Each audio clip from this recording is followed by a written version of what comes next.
সুপ্রিয় চিকিৎসক মণ্ডলী, আপনাদের সবাইকে বিডি ফিজিশিয়ানস কর্তৃক আয়োজিত আজকের এই ওয়েবিনারে স্বাগতম। আপনারা সবাই জানেন ইতিমধ্যে আমাদের আজকের ওয়েবিনারের টপিক শোগ্রেনস সিনড্রোম। প্রথম কথা হচ্ছে, আজকে আসলে সায়েন্টিফিক আলোচনার পাশাপাশি আমাদের জন্য অত্যন্ত ইম্পর্টেন্ট যেটা আমরা আমাদের সেশনটা আজকে একটা ট্রিবিউট সেশন দিতে যাচ্ছি। আপনারা সবাই জানেন যে অতি সম্প্রতি আমরা হারিয়েছি প্রফেসর ডক্টর দেবাশিস ডান্ডা স্যারকে। সত্যি কথা বলতে কি, বিডি ফিজিশিয়ানস এর আজকে এই যে 4 বছর পার করে আমরা 5 বছরে চলে এসেছি, এই যাত্রার পিছনে অন্যতম অন্যতম প্রধান ভূমিকা রেখেছেন কিন্তু প্রফেসর দেবাশিস ডান্ডা। এবং স্যারের সাথে আমার রিলেশনটা এমন ছিল, বা বিডি ফিজিশিয়ানস রিলেশনটা এমন ছিল, আমরা যখনই স্যারের কাছে কোনো আবদার করতাম, স্যার কিন্তু সাথে সাথে আমাদেরকে সাড়া দিতেন। এটা আসলে চিন্তারও বাইরে। তো স্যারের পরিচয় আপনারা অলরেডি জানেন, তো আমি জাস্ট ছোট্ট করে একটু স্যার সম্বন্ধে বলি। Sir was founder and professor, Department of Immunology and Rheumatology at Christian Medical College, Vellore. Sir was one of the most dynamic and finest president in the history of APLAR. Sir was the ex-president of Indian Rheumatology Association. He was also appointed as chair of ILARO. ILAR হচ্ছে international league against rheumatology, বা রিউমেটোলজির অন্যতম, পুরা পৃথিবীতে যে one of the most important যেটা group, সেটারও sir chair ছিলেন। তো স্যারের এই লস আসলে আমরা জানি, সবাই জানে যে এটা অপূরণীয়। এটা মানে কখনোই বা কোন অবস্থাতেই হয়তো এই লস আমরা পূরণ করতে পারবো না। তো তারপর আসলে জীবন তো থেমে থাকবে না, জীবন চলবে। বিডি ফিজিশিয়ানসও আমরাও চেষ্টা করছি as a non profitable organisation, আমরাও যতদিন পারি চালিয়ে যাব। সো লাইফ চলতে থাকবে, আমরাও চেষ্টা করব এই বিশাল, আসলে মানে এটা একটা আনবিলিভেবল একটা লসকে সাথে নিয়ে চলার আমরাও চেষ্টা করব। এবং আমরা সবাই মানে স্যারের জন্য প্রার্থনা করব। এবং আজকে স্পিকার হিসেবে যুক্ত হয়েছেন প্রফেসর দেবাশিস ডান্ডা স্যার, অত্যন্ত প্রিয় একজন স্টুডেন্ট, অত্যন্ত প্রিয় একজন স্টুডেন্ট। আমি লাস্টও স্যারের সাথে যেদিন আমি মেসেঞ্জারে কথা বলি, সেদিন স্যার আমাকে বলছিলেন যে স্যার, আমি আসলে এখন যেহেতু আমি নতুন জায়গায় শিফট হচ্ছি, আমি একটু বিজি থাকবো, আপনি অভ্র চৌধুরীকে বলুন, মানে অভ্রকে বলুন। তো যাই হোক, আমি শেষ পর্যন্ত তো ডাক্তার অভ্রকে বললাম, কিন্তু এভাবে আসলে আমি বলতে চাইনি। মানে যে ডান্ডা স্যারের জন্য ট্রিবিউট দেওয়ার জন্য যে ডাক্তার অভ্রকে আমার বলতে হবে, আসলে এটা আমার মানে মানে দুঃস্বপ্ন, স্বপ্ন কোনোভাবেই আসলে কখনো ছিল না। বাট এটা হয়তো আমাদের ডাক্তার অভ্র, ডাক্তার হেসান, আমাদের ভালোবাসারই, স্যারের প্রতি ভালোবাসার একটা ট্রিবিউট সেশন। ডাক্তার অভ্র চৌধুরীকে আপনারা সবাই জানেন, one of the most phenomenal presenter of BD physicians. He did DNB in medicine from CMC Vellore. He also did DM rheumatology and immunology. He's APLAR fellow in pediatric musculoskeletal imaging, and he's working as consultant rheumatologist in Kolkata. তো আমি আমার ভূমিকা এখানে শেষ করে আমি আমাদের আজকের স্পিকার ডক্টর অভ্র চন্দ্র চৌধুরীকে আহ্বান জানাচ্ছি। নমস্কার। বাংলাদেশের সব শ্রদ্ধেয় ডক্টর আমাদের যারা এই বিডি ফিজিশিয়ানস গ্রুপে আসছেন, আমি আগেও বিডি ফিজিশিয়ানসে আমরা কিছু কিছু প্রোগ্রাম করেছি, ইমিউনোলজি নিয়ে টক, ভ্যাসকুলাইটিস নিয়ে টক, কিন্তু সবকিছুর মূলে ছিলেন হচ্ছেন ডক্টর দেবাশিস ডান্ডা। তো ওনাকে ছাড়া মানে এই ধরনের প্রোগ্রাম করার কথা মানে আমরা কল্পনাও করতে পারি না। তো আমি মানে প্রোগ্রাম শুরু করার আগে আমার সঙ্গে স্যারের মানে কিভাবে কানেকশন হলো সেই নিয়ে একটু আলোচনা করি। তো আমি 2008 সালে সিএমসি ভেলোরে মেডিসিন পড়তে ঢুকি। তো আমার যে ইন্টারভিউ বোর্ড ছিল সেখানে ডান্ডা স্যার ছিলেন। তো তারপরে তখন সবে সবে ডিপার্টমেন্ট তৈরি হয়েছে ভেলোরে। তো ওয়ার্ড ছিল না ওনাদের, মেডিসিন মানে সমস্ত যে রুগীরা ভর্তি হতেন আমাদেরই মেডিসিন ওয়ার্ডে ভর্তি হতেন। তো স্যার ওনার যা প্রথম দিককার স্টুডেন্টদের নিয়ে মেডিসিন ওয়ার্ডে রাউন্ড দিতে আসতেন। তো আমি দেখতাম স্যার কিভাবে মানে মানে এত দক্ষতা সহকারে মানে এত খুব কঠিন কঠিন কেসগুলো সলভ করতেন। ওনার যে অ্যাপ্রোচ ছিল, ওনার যা মানে নলেজ ছিল, সেই দেখে আমি মুগ্ধ হয়ে গেছিলাম। এবং মানে উনি হচ্ছেন মানে আমাকে রুম্যাটোলজিতে আসতে অনেক বেশি অনুপ্রাণিত করেন। তো তারপরে মানে আমি ওনার আন্ডারে 1 বছর কাজ করি সিএমসি ভেলোরে। তারপরে আমি ডিএমএ সিলেক্টেড হই, মানে স্যারও যে ইনস্টিটিউট থেকে পড়েছেন আমিও সেই ইনস্টিটিউটে এসডিপিজিআই লখনৌ থেকে পড়ি। এবং তারপরে তো মানে বিভিন্ন সময়ে স্যার বিভিন্নভাবে গাইড করেছেন, অ্যাপ্লার ফেলোশিপ হতে যাওয়া, থেকে আরম্ভ করে বিভিন্ন রকম ভাবে ক্যারিয়ারে বলুন, পার্সোনাল লাইফে বলুন, সবকিছুতেই স্যার মানে গাইড করেছেন। তো স্যারের এই যে চলে যাওয়াটা মানে ভীষণভাবে একটা মানে একটা ভয়েড, একটা ভ্যাকিউম, ফাঁক সৃষ্টি করে গেছে আমাদের সকলেরই জীবনে। তো আজকে আমরা যে টপিকটা নিয়ে আলোচনা করব ভাবলাম সেটি ছিল স্যারের অত্যন্ত মানে একদম হৃদয়ের টপিক, শোগরেন সিনড্রোম। স্যার মানে শোগরেন সিনড্রোমের ডায়াগনোসের জন্য ভীষণ প্যাশনেট ছিলেন, এবং স্যারের মানে প্রচুর এর ওপর কাজ আছে, উম, প্রচুর পাবলিকেশনস আছে। স্যারের অত্যন্ত কাছের টপিক শোগরেন সিনড্রোম। তাই আমি ভাবলাম যে শোগরেন সিনড্রোম নিয়ে আলোচনা করার থেকে বেটার আর কিছু হতে পারে না যে স্যারের প্রতি ট্রিবিউট দেওয়া। তো আমরা শুরু করছি।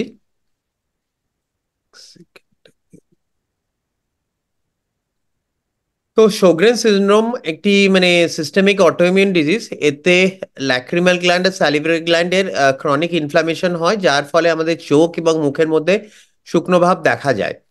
এটি প্রথম ডেসক্রাইব করেছিলেন একজন সুইডেনের একজন চক্ষু বিশেষজ্ঞ, হেনরিক শোগরেন। অরিজিনালি এটাকে শুধু মানে সিভিয়ার ড্রাই আই ডিজিজ বা কেরাটো কনজাংটিভাইটিস শিক্ষা বলে বলা হয়েছিল, কিন্তু শুধু এই ড্রাইনেস ছাড়াও রোগীদের মধ্যে আরো অনেক লক্ষণ থাকে, যেমন ক্লান্তি ভাব, সারা শরীরে ব্যথা, এই লক্ষণ থাকে। তো এই যে ড্রাইনেস, ক্লান্তি এবং হচ্ছে ব্যথা, এই তিনটে হচ্ছে মানে এই অসুখের বৈশিষ্ট্য। এছাড়াও 30 থেকে 40% মানুষের মধ্যে এই গ্ল্যান্ড ছাড়াও মানে গ্ল্যান্ডের বাইরেও বিভিন্ন লক্ষণ থাকে। মহিলাদের এবং পুরুষদের মধ্যে ভাবতে গেলে প্রায় 9:1 রেশিও, 9:1, কিছু কিছু লিটারেচারে 10:1 রেশিও। প্রতি 9 বা 10 জন মহিলা যদি আক্রান্ত হন, তো তার পরিপ্রেক্ষিতে একজন পুরুষ আক্রান্ত হন। তো এটা মূলত মহিলাদের মধ্যেই সব থেকে কমন। এর সব থেকে বেশি ইনসিডেন্স যেটি কিনা মানে উম, বিদেশি লিটারেচারে ডেসক্রাইব করা হয়েছে হচ্ছে 50 বছর। কিন্তু আমরা আলোচনা করব যে আমাদের দেশে স্পেশালি দক্ষিণ দক্ষিণ পূর্ব এশিয়ায় কিন্তু এটার জন্য ঠিক সত্যি না। এটা আমাদের এইদিকে হয়তো অন্যরকম ভাবে, এমনকি বাচ্চাদের মধ্যেও, আহ, শিশুদের মধ্যেও এই অসুখ দেখা গেছে। তো এর প্রিভ্যালেন্স হচ্ছে মোটামুটি প্রতি 1000 জন পার্সনে 0.3 to 1 করে দেখা যায়, বা প্রতি ধরুন 10,000 জন মানুষের মধ্যে 3 থেকে 10 জনের এই অসুখ দেখা যায়। তো এর কি কি শরীরের মধ্যে প্রভাব পড়ে? তো প্রথমে হচ্ছে আমরা যদি শুরু করি যে কিছু কিছু কনস্টিটিউশনাল সিমটম, যেমন জ্বর, ওজন কমে যাওয়া, আহ, রাত্রে ঘাম হওয়া, এগুলো কনস্টিটিউশনাল সিমটম দেখা যায়। এছাড়া মোস্ট কমন সিমটম হচ্ছে সারা শরীরে ব্যথা। তো অনেকেরই মানে শুধু একটা ভেগ গাঁটে ব্যথা বা মাংসপেশিতে ব্যথা বলেন, তাদের যে সবসময় গাঁটে ফোলা থাকে তা নয়। আবার কোনো কোনো মানুষের মধ্যে গাঁটে ফোলাও থাকতে পারে, এটি খুব কমন সিমটম একটি। এছাড়া লিম্ফ্যাডনোপ্যাথি থাকতে পারে, এবং সেই মানে বিভিন্ন জায়গায় গাঁট ফুলে যেতে পারে। এবং এই লিম্ফ্যাডনোপ্যাথি বিভিন্ন রোগীদের মধ্যে লিম্ফোমা বা যেটি একটি হেমাটোলজিক ম্যালিগনেন্সি, ক্যান্সারের সম্ভাবনাও বাড়িয়ে দেয়। এছাড়া কিডনিতে যেটা হতে পারে ইন্টারস্টিশিয়াল নেফ্রাইটিস, যেটা অনেক সময় ডিস্টাল রিনাল টিবিউলার অ্যাসিডোসিস বা হাইপোক্যালেমিক প্যারালিসিস হয়ে প্রেজেন্ট করতে পারে। এছাড়া ক্রায়োগ্লোবিনেমিক অ্যাসোসিয়েটেড গ্লোমেরুলারনেফ্রাইটিস হিসেবেও প্রেজেন্ট করতে পারে। স্কিনে এর অনেক কিছু দেখা যায়, যেমন পারপিউরা, ভ্যাসকুলাইটিস বা সাবাকেটরি সাবাকিউট কিউটেনিয়াস লুপাস, প্যানুলার এরিথিমার মতো কিছু কিছু স্কিনে, চামড়ায় দেখা যায় বৈশিষ্ট্য। মাংসপেশিতে জাস্ট ভেগ মাংসপেশির ব্যথা অথবা ফ্র্যাঙ্ক মাংসপেশির উইকনেস দেখা যায়। নার্ভাস সিস্টেমের মধ্যে সেন্ট্রাল নার্ভাস সিস্টেম আর পেরিফেরাল নার্ভাস সিস্টেম দুটো ইনভলভ হতে পারে। পেরিফেরাল নার্ভাস সিস্টেমে pure sensory axonal neuropathy, polyneuropathy, just হাতে পায়ে জ্বালা করা, বা অ্যাটাক্সিক গ্যাংলিওনোপ্যাথি, যে চলতে ফিরতে পড়ে যাওয়া, বা মনোনিউরাইটিস মাল্টিপ্লেক্স, একাধিক নার্ভ প্যারালিসিস হওয়া। এছাড়া ডিসঅটোনোমিয়া মানে সিভিয়ার অটোনমিক ডিসফাংশন, যে উঠতে বসতে গেলে মাথা ঘুরে যাওয়া, এই ধরনের লক্ষণ নিয়েও দেখা যায়। সেন্ট্রাল নার্ভাস সিস্টেমে দেখা যায় হচ্ছে সেরিব্রাল ভাস্কুলাইটিস, ট্রান্সভার্স মাইলাইটিস বা ডিমাইলিনেটিং লিশন। তো যেমন মাল্টিপল স্ক্লেরোসিস বা অ্যাডেম, এগুলোর খুব কমন ডিফারেন্সিয়াল হচ্ছে শোগরেন সিনড্রোম। এছাড়াও গ্ল্যান্ড ফোলা, যেমন সব থেকে commonly parotid gland, submandibular gland, lacrimal gland, মুখের আশেপাশে আমাদের যে সমস্ত গ্ল্যান্ড আছে সেগুলো ফুলে যায়। লাংসে দেখা যেতে পারে যে ক্রনিক ব্রঙ্কাইটিস, ব্রঙ্কিওলাইটিস বা ইন্টারস্টিশিয়াল লাং ডিজিজ। তো এইগুলো সামগ্রিকভাবে হচ্ছে sjogren সিনড্রোমের সারা শরীরের মধ্যে কি কি ভাবে প্রভাব ফেলে। তো sjogren সিনড্রোম মানে কি করে ডায়াগনোস করা হয়? তো আজ অবধি আমাদের sjogren সিনড্রোমের কোনো ডায়াগনস্টিক ক্রাইটেরিয়া নেই। তো বিভিন্ন সময় ক্লাসিফিকেশন ক্রাইটেরিয়া যেগুলো কিনা বিভিন্ন ট্রায়ালে ব্যবহৃত হয় সেগুলো হয়েছে। তো বিভিন্ন ক্লাসিফিকেশন ক্রাইটেরিয়া 2002 সালে এইসিজি ক্লাসিফিকেশন ক্রাইটেরিয়া এসেছিল, বিভিন্ন সময় সেই ক্রাইটেরিয়ার পরিবর্তন হয়েছে। তো সব থেকে আধুনিক যে ক্রাইটেরিয়া সেটা হচ্ছে 2017 সালে এসিআই ইউলার ক্লাসিফিকেশন ক্রাইটেরিয়া গঠিত হয়েছে। তো ক্লাসিফিকেশন ক্রাইটেরিয়া যে বৈশিষ্ট্য, এটা মনে রাখতে হবে যে ক্লাসিফিকেশন ক্রাইটেরিয়া আইডিয়ালি কিন্তু আমরা মানে ক্লিনিকে বসে ডায়াগনোসের ক্ষেত্রে সেটা হেল্প করতে পারে, কিন্তু সবসময় কিন্তু সব পেশেন্ট এই ক্রাইটেরিয়ার মধ্যে যে ফিট করবেন এটা কিন্তু সত্যি নয়। মানে এই ক্রাইটেরিয়ার বাইরেও অনেক পেশেন্ট থাকতে পারেন, কিন্তু এই কিছুই আমাদের যখন কিছু হাতে নেই তখন ক্লাসিফিকেশন ক্রাইটেরিয়া কিছুটা আমাদের মানে দিশা দেখায় যে কিভাবে ডায়াগনোস করা যেতে পারে। তো এর মধ্যে কি কি আহ, বৈশিষ্ট্য আছে? প্রথম যে আইটেম হচ্ছে ফোকাস স্কোর। তো ফোকাস স্কোর কি, যে যদি আমরা মাইনাস স্যালিভারি গ্ল্যান্ড বায়োপসি, যেটি মানে আমাদের ঠোঁটের নিচের অংশ থেকে করা হয়, সেই স্যালিভারি গ্ল্যান্ড বায়োপসি যদি আমরা মাইক্রোস্কোপের তলায় দেখি, তো তাহলে সেই স্কোরে যদি দেখা যায় যে একটি জায়গায় 50-এর বেশি ইনফ্লামেটরি সেল ইনফিলট্রেট হচ্ছে প্রতি 4 মিলিমিটার স্কোয়ার এরিয়ার মধ্যে, তাহলে 3 স্কোর দেওয়া হয়। তাহলে ফোকাস স্কোর এইভাবে একটা গ্রেডিং আছে। তো যদি এই গ্রেডিং মোর দ্যান 1 হয় তাহলে স্কোর হচ্ছে 3। এছাড়াও এসএসএ অ্যান্টিবডি যদি থাকে সিরামে দেখা যায় তাহলে 3 স্কোর দেওয়া হয়। চক্ষু বিশেষজ্ঞদের কাছে গিয়ে বিভিন্নভাবে তারা কর্নিয়াল স্টেনিং করেন ড্রাইনেস দেখার জন্য ফ্লুorescent বা লিসামিন গ্রেন স্টেনিং দিয়ে। তো সেই স্টেনিং স্কোর যদি 5-এর বেশি হয় তাহলে 1 স্কোর দেওয়া হয়। শার্মা স্টেজ, যেটি হচ্ছে চোখে, এটা আমাদের ক্লিনিকেই করা যায়, যে একটি শার্মা স্ট্রিপ দিয়ে চোখে কতটা পানি ঝরছে সেটা দেখা। এটা মানে চোখকে কোনো রকম ভাবে অ্যানেস্থেটাইজ করে করা উচিত নয়। আনঅ্যানেস্থেটাইজ চোখে যদি দেখা যাচ্ছে যে শার্মা স্টেজ 5-এর নিচে হচ্ছে তাহলে সেটি 1 স্কোর দেখা যায়। আর আনস্টিমুলেটেড হোল স্যালিভারি গ্ল্যান্ড ফ্লো যদি less than 0.1 ml/minute হয় তাহলেও 1 পয়েন্ট। তো টোটাল স্কোর হচ্ছে 9 পয়েন্ট। তো এর বেশিসে কারোর যদি স্কোর 4-এর বেশি, 4 বা 4-এর বেশি হয় তাকে sjogren সিনড্রোম ডায়াগনোসিস করা হয়। তো এখানে আমাদের যেটা মনে রাখতে হবে যে এর মধ্যে এক্সক্লুশন ক্রাইটেরিয়া গুলো কি কি। তো কিছু কিছু অসুখ আছে যেগুলো ক্ষেত্রে কিন্তু যেগুলো sjogren সিনড্রোমের মতোই লক্ষণ নিয়ে আসতে পারে। তো তার মধ্যে প্রথম হচ্ছে হেপাটাইটিস সি। তো হেপাটাইটিস সি যদি ডায়াগনোসিস করা হয় পিসিআর টেকনিক দ্বারা। সেকেন্ডলি হচ্ছে যে মানে নাক কান গলার অংশে যদি কোনো রেডিওথেরাপি হয় কোনো ক্যান্সারের জন্য। তৃতীয়ত হচ্ছে সার্কয়েডোসিস। চতুর্থত গ্রাফ ভার্সেস হোস্ট ডিজিজ, যখন কোনো ট্রান্সপ্লান্ট করা হয় ট্রান্সপ্লান্টে করার পর গ্রাফ ভার্সেস হোস্ট ডিজিজ হতে পারে। অনেক রোগীরাই অ্যান্টিকোলিনার্জিক ড্রাগস খান বিভিন্ন কারণে, বিভিন্ন নার্ভের ওষুধ যেগুলো কিনা sjogren সিনড্রোমের মতো ফিচার তৈরি করতে পারে। একটি খুব কমন এক্সাম্পল হচ্ছে যে আমরা যে অ্যামিট্রিপ্লিন বা গাবাপেন্টিন এই জাতীয় নার্ভের ওষুধ বিভিন্ন কারণে তৈরি করতে মানে ব্যবহার করি রোগীদের ক্ষেত্রে, সেই নার্ভের ওষুধও কিন্তু অনেক সময় ড্রাই আইস, ড্রাই মাউথ এগুলো আমাদের অজান্তেই তৈরি করতে পারে, এবং সেগুলোর লক্ষণও কিন্তু sjogren সিনড্রোমের মতোই হয়। এছাড়া IgG4 রিলেটেড ডিজিজ বলে আছে, যেটিও মানে প্যারোটিড গ্ল্যান্ড সোয়েলিং, বিভিন্ন গ্ল্যান্ডের সোয়েলিং নিয়ে আসতে পারে। তো এইগুলো কারো যদি দেখা যাচ্ছে যে এইগুলো নেই, তখনই কিন্তু আমরা তাকে sjogren সিনড্রোম সন্দেহ করতে পারি। মানে দুটো ডায়াগনোসিস একসঙ্গে কিন্তু করা সম্ভব নয়।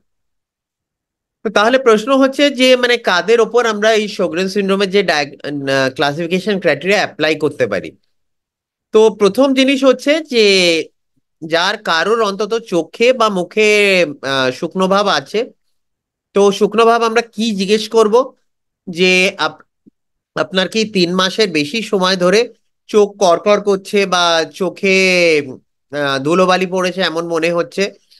আপনার কি দিনে 3 বারের বেশি চোখে টিয়ার সাবস্টিটিউট ব্যবহার করতে হয়। আপনার কি মানে শুকনো খাবার খেতে 3 মাসের বেশি অসুবিধে হচ্ছে, অনেকের যেমন শুকনো বিস্কুট, পাউরুটি, রুটি এগুলো খেতে অসুবিধে হয়, আপনার কি রাতে উঠে জল খেতে হয়, এইগুলো যদি প্রশ্ন মানে একটা বা একটার বেশি একাধিক যদি প্রশ্নের উত্তর হ্যাঁ হয়, তাহলে আমরা সেই সব ক্ষেত্রে এই ক্রাইটেরিয়াগুলোকে লাগাবো। এছাড়া পেশেন্টদের যদি কোনো সিস্টেমিক কমপ্লিকেশন থাকে, যেই কমপ্লিকেশন sjogren সিন্ড্রোমে ডেসক্রাইব, তো এই কমপ্লিকেশন গুলো আমরা কিভাবে জানবো? যে EULAR sjogren syndrome disease activity index questionnaire আছে, যেগুলোতে আমরা দেখাচ্ছি তার যদি একটা ডোমেন উইথ মানে একটা ডোমেনে কোনো পজিটিভ আইটেম থাকে, তাহলে আমরা sjogren সিন্ড্রোম সন্দেহ করব। তো এগুলো কি, এটা একটি খুব মানে ছোট ছোট টেবিল, অনেকেরই দেখতে হয়তো অসুবিধে হতে পারে। তো প্রথম হচ্ছে constitutional symptoms, lymphadenopathy, glandular gland ফুলে যাওয়া, articular symptoms, cutaneous symptom, pulmonary symptom, renal symptom, এছাড়া muscular symptom, peripheral nervous system, central nervous system symptom, এছাড়া হেমাটোলজিক্যাল সিস্টেম, এবং হচ্ছে যে মানে বায়োলজিক্যাল ল্যাব টেস্টে যে দেখা যাচ্ছে যে ক্রায়োগ্লোবিনিমিয়া আছে, হাইপারগ্লোবিলেমিয়া আছে, আইজিজি লেভেল অনেক বেশি, এইসব ক্ষেত্রে আমরা sjogren সিন্ড্রোম সন্দেহ করব। কিন্তু প্রত্যেক ক্ষেত্রেই আমাদের কিন্তু মনে রাখতে হবে যে এই সিমটম গুলো থাকলেই কিন্তু আমরা sjogren সিন্ড্রোম সন্দেহ করতে পারি না। যেমন sjogren সিন্ড্রোমের খুব ক্লোজ অসুখ হচ্ছে লুপাস, তো লুপাসেও কিন্তু এই ধরনের একই ফিচার দেখা যেতে পারে। তো যখন মানে এই ফিচার গুলোর সঙ্গে আমাদের মানে অন্য অসুখগুলোকে আমরা যদি এক্সক্লুড করতে পারি, তখনই কিন্তু আমরা তাকে sjogren সিন্ড্রোম ডায়াগনোসিস করতে পারি। যেমন রুমাটয়েড আর্থ্রাইটিস, তো রুমাটয়েড আর্থ্রাইটিসের ক্ষেত্রেও ড্রাই আইস ড্রাই মাউথ দেখা যায়, এবং ড্রাই আইস ড্রাই মাউথ মূলত মানে রুমাটোলজির বেশিরভাগ অসুখে, যেমন স্ক্লেরোডার্মা বা মিক্স কানেকটিভ টিস্যু ডিসঅর্ডার, সব অসুখেই কিন্তু ড্রাই আইস ড্রাই মাউথ দেখা যায়। তো সেই ক্ষেত্রে কিন্তু তাদেরকে প্রাইমারি sjogren সিন্ড্রোম হিসেবে ডায়াগনোসিস করা হবে না, তাদের ক্ষেত্রে প্রাথমিক অসুখ থাকবে সেই অসুখগুলি। যদি তাদের প্রাথমিক এই অসুখগুলি না থাকে, তখনই কিন্তু আমরা তাদের প্রাইমারি sjogren সিন্ড্রোম হিসেবে ডায়াগনোসিস করব। যদি তাদের অন্য অসুখগুলি থাকে, তাহলে কিন্তু আমরা তাদের বলবো সেকেন্ডারি sjogren সিন্ড্রোম। তো আধুনিক কালে তো আহ, আমরা যেটা দেখলাম যে মানে বায়োপসি একটি অত্যন্ত ইম্পর্টেন্ট টেকনিক, এবং বায়োপসির সঙ্গে সঙ্গে অ্যান্টিবডি মেজার করা রক্তে, এটি হচ্ছে অত্যন্ত ইম্পর্টেন্ট। কিন্তু আমরা সবাই জানি যে বায়োপসি করা অনেক সময় মানে ক্লিনিক্যাল ডে টু ডে তে সম্ভব হয় না, বা রোগীরাও অনেক সময় রাজি হয় না। তো একটি নন ইনভেসিভ টেকনিক যেটা মানে আধুনিক কালে ডেভেলপ হচ্ছে, সেটা হচ্ছে মানে প্যারোটিড সাবম্যান্ডিবুলার গ্ল্যান্ড আল্ট্রাসাউন্ড। এবং দেখা গেছে যে এই আল্ট্রাসাউন্ডের সঙ্গে মানে বায়োপসির খুব ভালো কোরিলেশন আছে। যদি প্যারোটিড গ্ল্যান্ড আল্ট্রাসাউন্ড পজিটিভ হয় এবং তার সঙ্গে আমরা অ্যান্টিবডি পজিটিভ পাই, তাহলে বায়োপসি হয়তো আমরা অ্যাভয়েড করতে পারি। তো ওমের অ্যাক্ট, যেটি কিনা রুম্যাটোলজির বিভিন্ন স্কোরিং সিস্টেম তৈরি করে, এই প্যারোটিড গ্ল্যান্ড বা সাবম্যান্ডিবুলার আল্ট্রাসাউন্ডের জন্য বিভিন্ন গ্রেডিং সিস্টেম চালু করেছেন। তো গ্রেড 0 হচ্ছে একদম নর্মাল নর্মাল প্যারেনকাইমা, গ্রেড 1 হচ্ছে জাস্ট খুব মিনিমাল চেঞ্জ অথবা খুব একটু আধটু ইনহোমোজিনিটি, কিন্তু মানে অ্যানিকোয়েক বা হাইপোইক এরিয়াস নেই। গ্রেড 2 তে মডারেট চেঞ্জ দেখতে পাচ্ছেন, যে এটি একদম গ্রেড 0-র মতো একই রকম নয়, এতে এক একটা বিক্ষিপ্ত জায়গাতে মানে অ্যানিকোয়েক মানে এই যে কালো কালো অংশগুলো এসে গেছে।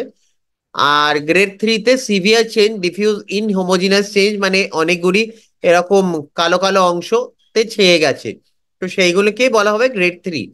তো গ্রেড 2 বা গ্রেড 3 যদি মানে কারোর ক্ষেত্রে চেঞ্জেস দেখা যায়, তাহলে আমরা তাদের যদি অন্যান্য সিমটম থাকে, তাহলে আমরা কিন্তু sjogren সিনড্রোম হিসেবে ডায়াগনোসিস করতে পারি।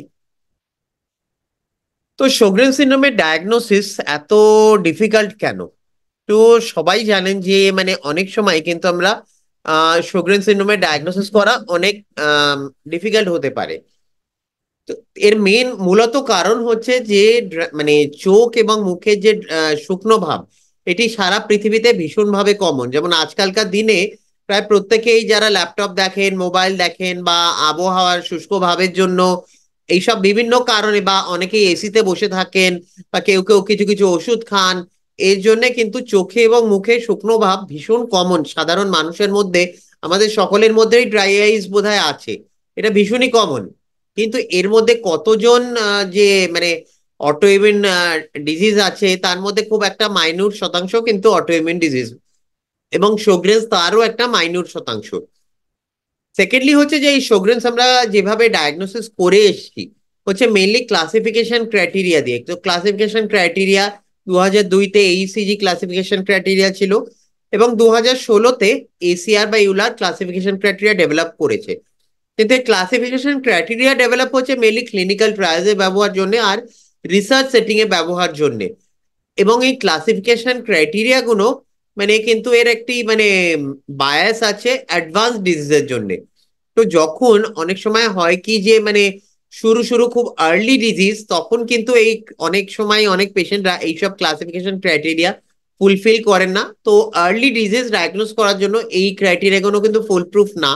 আর সেই ক্ষেত্রে কিন্তু তাদের মানে বিভিন্ন বিশেষজ্ঞদের কাছে দেখে এই যে স্যালিভারি গ্ল্যান্ড বায়োপসি করা, বা হচ্ছে যে চক্ষু বিশেষজ্ঞদের কাছে গিয়ে বিভিন্নভাবে কর্নিয়াল স্টেনিং করে দেখা যে তাদের সত্যি সত্যি কর্নিয়াতে শুকনো ভাব আছে কিনা, বা তাদের মুখে শুকনো ভাব আছে কিনা, এগুলোও দেখা।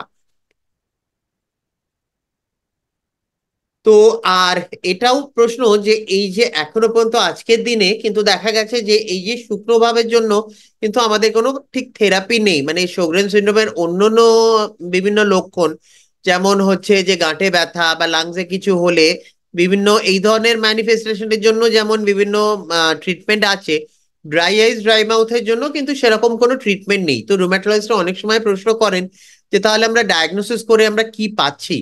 এবং সেই কারণেই মানে এই বায়োপসি কিন্তু অনেকাংশেই মানে করা হয় না। আমরা যত frequently anti SSA anti SSB দেখি, আমরা কিন্তু স্যালিভারি গ্ল্যান্ড বায়োপসি কিন্তু খুব একটা করি না। তো স্পেশালি মানে যদি কেউ চোখে শুকনো ভাব নিয়ে আসেন এবং তাদের অ্যান্টি এসএসএ বা রো অ্যান্টিবডিজ না থাকে, তাহলে স্যালিভারি গ্ল্যান্ড বায়োপসি অনেক সময় কিন্তু অ্যাভয়েড করা হয়। তো সেই ক্ষেত্রে কিন্তু এটি দেখা গেছে যে এই যে বায়োপসি করলে এটি দেখা মানে আইডেন্টিফাই করা সম্ভব যে এই পেশেন্টদের মধ্যে প্রথমত কাদের শোগ্রেন সিনড্রোম আছে, এবং দ্বিতীয়ত হচ্ছে কাদের ভবিষ্যতে সিস্টেমিক ডিজিজ অ্যাক্টিভিটি এবং ক্যান্সারের রিস্ক আছে। হ্যাঁ, আমরা বায়োপসি করে কিন্তু লিম্ফোমা ডায়াগনোসিস করতে হয়তো পারবো না, কিন্তু কোন পেশেন্ট, কোন গ্রুপ অফ পেশেন্ট লিম্ফোমাতে ভবিষ্যতে লিম্ফোমা ডেভেলপ করতে পারেন তাদের কিন্তু আইডেন্টিফাই করা সম্ভব বিভিন্ন বায়োপসিতে বিভিন্ন স্টেনিং এর মাধ্যমে। তো বায়োপসি কিছু কিছু প্রোগনোস্টিক ভ্যালু আছে, যার জন্যে মানে আমরা যদি ওষুধ নাও দিতে পারি, লং টার্ম আউটকাম প্রেডিক্ট করার জন্য এই বায়োপসি অত্যন্ত জরুরি। তো ডক্টর ডান্ডা বহু বছর থেকেই মানে উনি অস্ট্রেলিয়া থেকে আসার পর থেকেই সিএমসি তে ভীষণভাবে এই বায়োপসি চালু ছিল, এবং আমরা প্রত্যেকেই মানে ভীষণ অ্যাগ্রেসিভলি এই বায়োপসি করতাম। তো এটি এই পেপারটি বেরিয়েছিল হচ্ছে মানে স্যারের বহু বছরে যে মানে বিভিন্ন শোগ্রেন সিনড্রোমের ডেটা কালেক্ট করেছেন, সেই ডেটা কালেকশনের থেকে যে ইন্ডিয়ার সব থেকে বড় ইন্ডিয়ান কোহর্ট, তার মানে কি ক্যারেক্টারিস্টিক এবং তাদের ট্রিটমেন্ট আউটকাম কি। তো 2002-03 সালে বলা হতো যে শোগ্রেন সিনড্রোম ভারতীয় উপমহাদেশে খুব রেয়ার।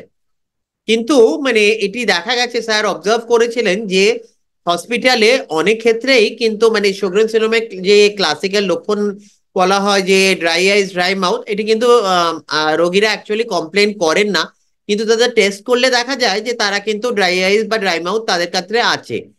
দ্বিতীয়ত হচ্ছে যে অনেক সময় অন্যান্য বিভাগ থেকে যখন পেশেন্টরা রেফার হন রুমেটোলজি বিভাগে অ্যান্টিবডি পজিটিভিটি নিয়ে, যেমন ধরুন আপনার অনেক সময় নিউরোলজির বিভাগের ইভ্যালুয়েশনে কোনো নিউরোলজিক্যাল সিমটম নিয়ে পেশেন্ট প্রেজেন্ট করেছেন, তারা এনএ প্রোফাইল পাঠিয়েছেন তাতে অ্যান্টি রো পজিটিভ, বা হচ্ছে যে কারোর খুব লো গ্রেড ইনফ্লামেটরি আর্থ্রাইটিস আছে, রিউমাটয়েড ফ্যাক্টর, এগুলো সমস্ত কিছু নেগেটিভ, বা রিনাল টিউবুলার অ্যাসিডোসিস আছে, ক্রনিক পেইন সিনড্রোম, নিউরোপ্যাথি যা বোঝা যাচ্ছে না, বা কখনো কখনো রিয়ারলি মাল্টিপল স্ক্লেরোসিসের মতো প্রেজেন্টেশন, সেই সব বিভাগের লোকেরা যখন মানে এই অ্যান্টিবডি টেস্ট করিয়েছেন, অ্যান্টিবডি পজিটিভ পাওয়া গেছে, কিন্তু তাদের কিন্তু মানে শোগ্রেন সিনড্রোমের মানে কোনো লক্ষণ নেই। তো তাদের ক্ষেত্রে দেখা গেছে যে যখন তাদের অবজেক্টিভলি ইভ্যালুয়েট করা হয়, মানে তাদের চক্ষু বিশেষজ্ঞদের কাছে পাঠানো হয় বা মুখের ওরাল মেডিসিনের স্পেশালিস্টদের কাছে পাঠানো হয়, তাদের যদি কোনো লক্ষণ নাও থাকে, তাদের যখন কোনো টেস্ট করা হয় তাদের কিন্তু দেখা গেছে যে এই লক্ষণগুলি আছে। যদি না এটা, হ্যাঁ, যদি তাদের অন্যান্য কোনো অসুখ না থাকে, যেমন স্ক্লেরোডার্মা, লুপাস, রুমাটয়েড আর্থ্রাইটিস এগুলো না থাকে, তো তাদের ক্ষেত্রে আমরা যদি এই অ্যান্টিবডি পজিটিভিটি পাই বা আম, এই অবজেক্টিভ এভিডেন্স পাই, তাদের কিন্তু শোগরেন্স হিসেবে সন্দেহ করা দরকার। তো এটা তো স্যার এই বায়োপসির মাধ্যমে বা স্যারের যে চিন্তাধারা ছিল তাতে দেখা গেছে যে ইন্ডিয়াতে বা এই ভারতীয় উপমহাদেশে, মানে যার মধ্যে হয়তো বাংলাদেশ, চায়না টায়না, মানে সমস্ত সাউথ ইস্ট এশিয়ান কান্ট্রিজ এর মধ্যে আছে, শোগরেন্সকে যতটা রেয়ার ভাবা হতো ততটাও কিন্তু রেয়ার নয়। এবং এটি হচ্ছে যে মানে এটি কেন তাহলে শোগরেন্স ডায়াগনোসিস হয় না, কারণ আমরা সবসময় ভাবি যে রোগীরা আমাদের কাছে এসে বলবেন যে আমার চোখের জল শুকিয়ে গেছে বা মুখের জল শুকিয়ে গেছে, কিন্তু এটা সবসময় হয় না। সেই জন্যই শোগরেনের ডায়াগনোসিস অনেক সময় আমরা মিস করে যাই। তো এই যে বিশাল সিরিজ সিএমসি ভেলোরে কালেক্ট হয়েছিল প্রাথমিকভাবে 2002 সালের এইসিজি ক্রাইটেরিয়া বা 2012 সালের এসিআর ক্রাইটেরিয়া অ্যাপ্লাই করা হয়েছিল, 332 জন এই ইনক্লুশন ক্রাইটেরিয়া ফুলফিল করেছেন। তো আশ্চর্যজনক হচ্ছে এর মধ্যে কেবলমাত্র 8.3% রোগীরাই কিন্তু প্রেজেন্ট করেছিলেন হচ্ছে চোখে শুকনো ভাব বা মুখে শুকনো ভাব নিয়ে। এরা কিন্তু কিন্তু এদের অনেকেরই পরবর্তীকালে টেস্ট করে কিন্তু দেখা গেছে যে তাদের মানে ড্রাই আইস ড্রাই মাউথ আছে, তারা কিন্তু এই নিয়ে প্রেজেন্ট করেননি। তো এই যে কোহর্ট, এই 332 জনের কোহর্ট, এতে দেখা গেছে এরা অনেকেই অল্প বয়সী। মানে প্রথমে আপনি মনে রাখবেন যে আমি যেমন বলেছিলাম যে 50 বলা হয় অ্যাভারেজ অফ অনসেট, ভারতে কিন্তু এরা মানে অনেক কম বয়সে প্রেজেন্ট করেন। মহিলা, অনেক বেশি মহিলা আক্রান্ত হন। বিদেশে যেসব সিরিজ দেখা গেছে যে ক্রায়োগ্লোবিনিমিয়া আছে, এদেশে কিন্তু ক্রায়োগ্লোবিনিমিয়া অত ভালো দেখা যায় না, রেনল্ডস ফেনোমেনাও এখানে দেখা যায় না, এবং হাইপারগ্লোবিনিমিয়া এর অনেক ক্ষেত্রেই দেখা যায়। তো এদেরকে দুটো ভাগে ভাগ করা যায়। যে প্রথম ক্লাস্টারে দেখা যাচ্ছে যে এদের মেজর সিস্টেমিক ইলনেস আছে, যেমন হচ্ছে হয়তো রেনাল টিবিউলার অ্যাসিডোসিস বা নিউরোলজিক্যাল কিছু, বা হয়তো ইন্টারস্টিশিয়াল লাং ডিজিজ। আর তাদের ক্ষেত্রে high titre antibody, anti Ro antibody positive থাকে। আর একটি গ্রুপ যেটা হচ্ছে সেরো নেগেটিভ এবং এদের খুব একটা মাইল্ড ডিজিজ থাকে, যেমন জাস্ট মাংসপেশিতে ব্যথা বা লো গ্রেড ইনফ্লামেটরি আর্থ্রাইটিস এই ধরনের থাকে। 1/3 শোগরেন সিন্ড্রোমের পেশেন্টের ক্ষেত্রে সিভিয়ার সিস্টেমিক ম্যানিফেস্টেশন থাকে, যেই সব ক্ষেত্রে আমাদেরকে ইমিউনোসাপ্রেসেন্ট, স্ট্রং ইমিউনোসাপ্রেসেন্ট যেমন সাইক্লোফসফামাইড বা রিটুক্সিমাব ব্যবহার করতে হয়। তো মাল্টিভেরিয়েট লজিস্টিক রিগ্রেশন অ্যানালিসিসে দেখা গেছে যে যাদের ক্ষেত্রে অ্যান্টি রো আর অ্যান্টি লা পজিটিভিটি আছে তাদের ক্ষেত্রে সিস্টেমিক ডিজিজ ডেভেলপ করার চান্স অনেক বেশি। আর হচ্ছে যে তাদের ক্ষেত্রে ক্রনিক পেন হওয়ার চান্স অনেক কম। আর যখন এই যে সিস্টেমিক থেরাপি ব্যবহার করা হয়, কিছু শতাংশ পেশেন্টদের মানে গাঁটের ব্যথাতে অনেকটাই হেল্প হয়, এবং কিছু শতাংশ পেশেন্টদের হয়তো এই ড্রাই আইস ড্রাই মাউথও হেল্প হতে পারে। তো এগুলি হচ্ছে যে এই কোহর্টের ক্রাইটেরিয়া। তো আপনারা দেখছেন যে অবজেক্টিভলি যখন টেস্ট করা হয়েছে, যদিও 8% ক্ষেত্রেই পেশেন্টরা কমপ্লেন করেছিলেন, কিন্তু প্রায় 94% ক্ষেত্রে পেশেন্টদের, রোগীদের মধ্যে শুকনো মুখে শুকনো ভাব ছিল, এবং প্রায় 89% ক্ষেত্রে ড্রাই আইস ছিল, এবং 82% ক্ষেত্রে আর্থ্রাইটিস বা আর্থ্রালজিয়া ছিল, 30% ক্ষেত্রে ক্রনিক পেন, দাঁতের সমস্যা। তো শোগরেন সিন্ড্রোমের পেশেন্টরা অনেক সময় কিন্তু ডেন্টিস্টদের কাছে প্রেজেন্ট করেন যে কম বয়সে দাঁত ক্ষয়ে যাচ্ছে, দাঁত পড়ে যাচ্ছে। এটি তো আমাদের রুমাটোলজিস্টদের বা উচিত হচ্ছে ডেন্টিস্টদের এই বিষয়ে সচেতন করা, যে কম বয়সে যদি কারো দাঁত ভেঙে যাচ্ছে, দাঁত গুঁড়ো গুঁড়ো হয়ে যাচ্ছে, তো তখন তাদের ক্ষেত্রে কিন্তু শোগরেন সিন্ড্রোমের জন্য ইভ্যালুয়েট করতে হবে।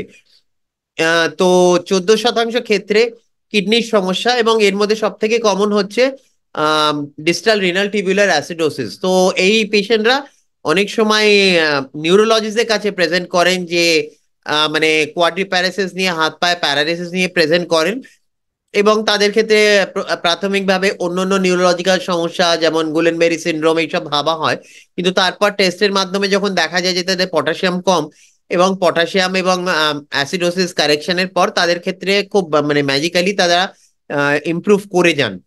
তো এদেরকে এই ধরনের পেশেন্টরা সচরাচর নিউরোলজিস্ট বা এন্ডোক্রাইনোলজিস্টের সঙ্গে ফলো আপ করেন, তো এদের ক্ষেত্রেও শোগ্রেন্সের জন্য অ্যাক্টিভলি ইভ্যালুয়েট করা দরকার। তারপর হচ্ছে ভ্যাসকুলাইটিস। তো সব থেকে কমন টাইপ অফ ভ্যাসকুলাইটিস যেটা হচ্ছে কিউটেনিয়াস ভ্যাসকুলাইটিস বা মোনোনিউরাইটিস মাল্টিপ্লেক্স নিয়েও পেশেন্টরা প্রেজেন্ট করেছেন প্রায় 12% ক্ষেত্রে।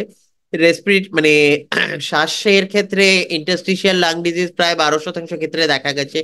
স্কিনে বিভিন্ন ধরনের স্কিন র্যাশ প্রায় 11% ক্ষেত্রে দেখা গেছে।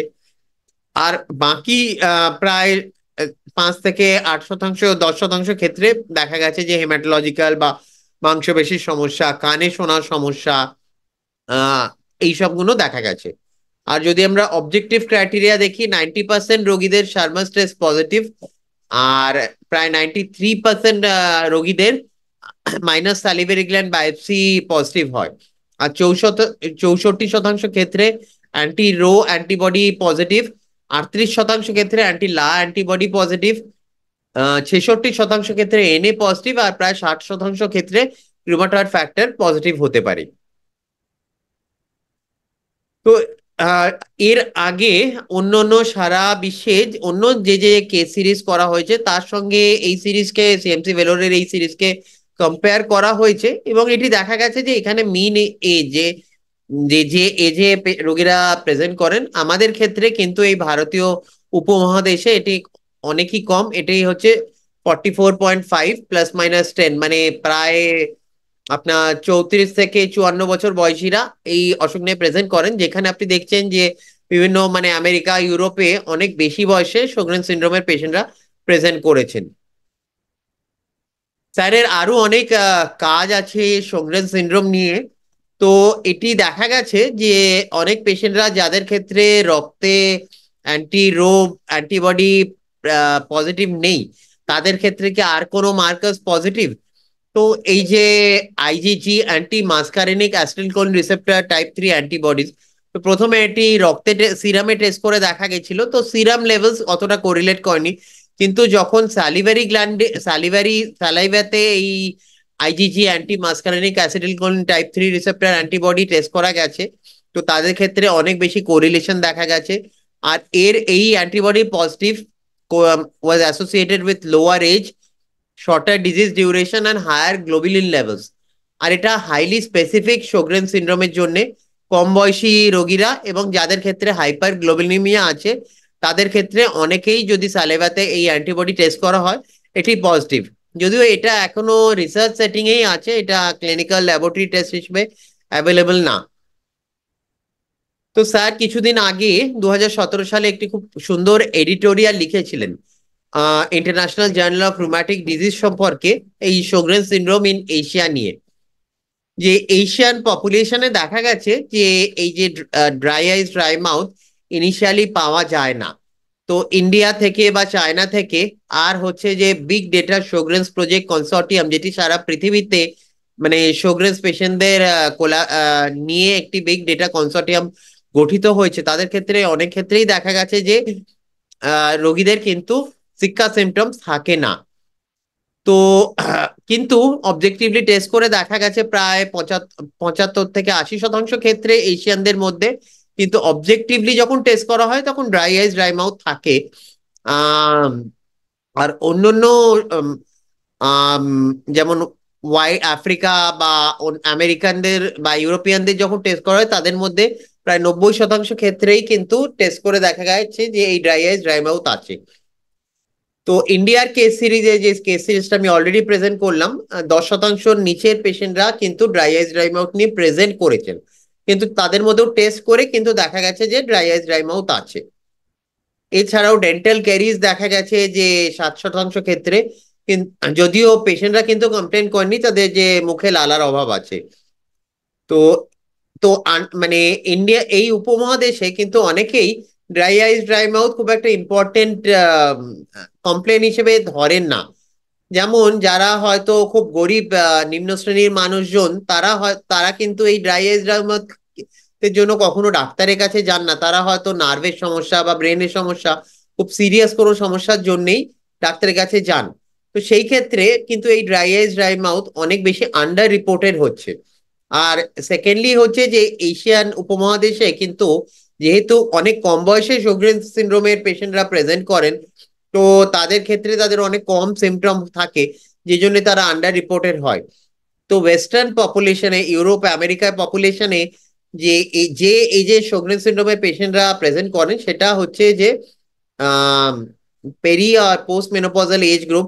আর যে ক্ষেত্রে ইস্ট্রোজেন কমে যাওয়ার ফলে এই ড্রাই আইজ ড্রাই মাউথ অনেক বেশি আহ, ভয়ানক হয়ে যায়, যার জন্য তারা সেই সময় প্রেজেন্ট করেন। কিন্তু ভারতীয় উপমহাদেশে অনেক আগে হয়, সেই জন্য তারা হয়তো আগে প্রেজেন্ট করেন না। সেইটা একটা কারণ হতে পারে যে এখানে শোগরেন সিনড্রোম আর্লি ডায়াগনোসিস হয় না। এছাড়াও এটা দেখা গেছে যে এই এশিয়ান কান্ট্রিজের মধ্যে যে কিছু কিছু এক্সট্রা গ্ল্যান্ডুলার ম্যানিফেস্টেশনস কমন হতে পারে। যেমন চাইনিজ পেশেন্টদের মধ্যে দেখা গেছে যে লাংসের সমস্যা কিছুটা বেশি থাকে। সিটিতে লাং ইনভলভমেন্ট 40% ক্ষেত্রে দেখা গেছে। তো আরেকটি চায়না থেকে স্টাডিতে দেখা যাচ্ছে প্রায় 30% ক্ষেত্রে লাংসে পারসিস্টেন্ট কাশি, শ্বাসকষ্ট বা ইন্টারস্টিশিয়াল লাং ডিজিজ বা পিএফটি অ্যাবনর্মালিটি এগুলো পাওয়া গেছে। তো চায়নার বিভিন্ন স্টাডিতে মানে প্রায় 18 থেকে 22% ক্ষেত্রে ইন্টারস্টিশিয়াল লাং ডিজিজ পাওয়া গেছে। আমাদের দেশে কিন্তু এখনো মানে ইন্টারস্টিশিয়াল লাং ডিজিজ যখন মানে পালমোনোলজিস্টরা ইভ্যালুয়েট করেন, বা আমরাও খুব একটা ইভ্যালুয়েট করি, আমরা শোগরেন সিনড্রোম খুব কমন কারণ হিসেবে ধরি না। কিন্তু এটিকেও একটি কারণের মধ্যে ধরা দরকার। 12% ক্ষেত্রে পালমোনারি হাইপারটেনশন দেখা গেছে, এবং 12 থেকে 10% ক্ষেত্রে দুটো স্টাডিতে পেরিকার্ডিয়াল ইফিউশন, এট্রিওভেন্ট্রিকুলার ব্লক দেখা গেছে প্রায় 10% ক্ষেত্রে। রিনাল টিবিউলার অ্যাসিডোসিস এশিয়ান পেশেন্টদের মধ্যে অনেক কমনলি দেখা যায় আহ ইউরোপ বা আমেরিকার রোগীদের থেকে।